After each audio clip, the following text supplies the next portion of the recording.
আসসালামু আলাইকুম প্রিয় মাথার বাড়িবাসী। আমার বাড়ি মাথার বাড়ি 1 নম্বর ওয়ার্ড, মৃত হাজী শফিউল আলমের ছেলে। আমার নাম মোহাম্মদ জুবাইর, আমি সৌদি প্রবাসী।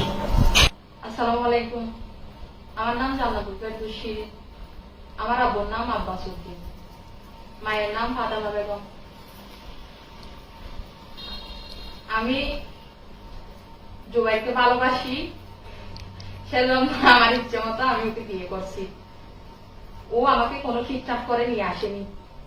আমি সকালে নামাজ পড়ে উঠে প্রায় 7টা হয়েছে, ওকে কল দিছি। ওকে কল দেওয়ার পর ও রিসিভ করছে। আমি বলতেছি তুমি কোথায়? ও বলতেছে আমি তো ঘুমে। আমি বলতেছি আমি আসতেছি। ও বলতেছে তুমি কি জন্য আসতেছ? আমি বলতেছি আমি তোমার সাথে চলে যাবো। আচ্ছা ঠিক আছে, তুমি যদি আমার সাথে চলে যাও, তুমি এই আমাদের এখানে চলে আসো। ওদের বাসার সামনে একটা পুকুর আছে, এখানে চলে আসো, এরকম বলছে। আমি বলতেছি আসার সমস্যা নেই, আমি আসতেছি, তুমি এখানে দাঁড়াও, এরকম বলছি। তারপর আমি ওখানে চলে গেছি। সকালে 7টা হয়েছে। চলে যাওয়ার পর এখানে আমি দাঁড়িয়ে থাকছি। দাঁড়িয়ে থাকার পর ও কিছুক্ষণ পর আসছে। আসার পর আমি ওকে নিয়ে ওদের বাসায় চলে যাই। ওদের বাসায় চলে যাওয়ার পর এখানে আমরা কিছুক্ষণ বসছিলাম, নাস্তা করছি। নাস্তা করার পরে গাড়ি আনছি। গাড়ি এনে এখান থেকে চিটাগাং চলাচ্ছি। কিন্তু আমার বয়স, আমার আব্বু বলতেছে আমার বয়স নাকি 14 বছর। আমার বয়স তো 14 বছর না, আমার বয়স 19 বছর 6 মাস হয়েছে। আমার জন্ম নিবন্ধন তোলা হয়নি।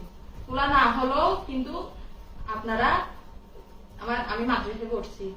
মাদ্রাসায় ওখানে খুঁজে দেখলে আমার পেয়ে যাবেন বয়স কত হয়েছে। এখন আমরা স্বামী স্ত্রী হয়ে গেছি। ওকে বলছি আমাকে যত টাকা কামিন দিতে বল, আমি বলছি অতটুকু দিছে। আর ও আসার সময় আমার জন্য স্বর্ণ নিয়ে আসছে 5 ভরি। ওটাই নিয়ে আমি খুশি। আপনারা এরকম করিয়েন না। আমার বোঝার মতো আমার সবকিছু হয়েছে। আমি ইচ্ছাকৃত ভাবে ওকে বিয়ে করছি।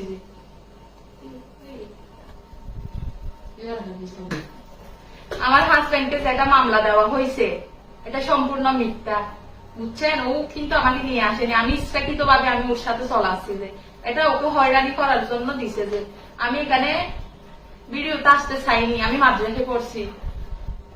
আমার আব্বু আমার ছবি শুদ্ধ নিয়ে, আমার ফ্যামিলির লোক আর কি, ওরা সবাই আমার ছবি শুদ্ধ দিয়ে মানে ফেসবুকে ছাড়ছে আমি নাকি কিডন্যাপ হয়েছি, এরকম এরকম বলে। কিন্তু এই জন্য আমি, আমার হাজবেন্ড কষ্ট পাচ্ছে, সেজন্য আমি ভিডিওতে আসতে হয়েছে।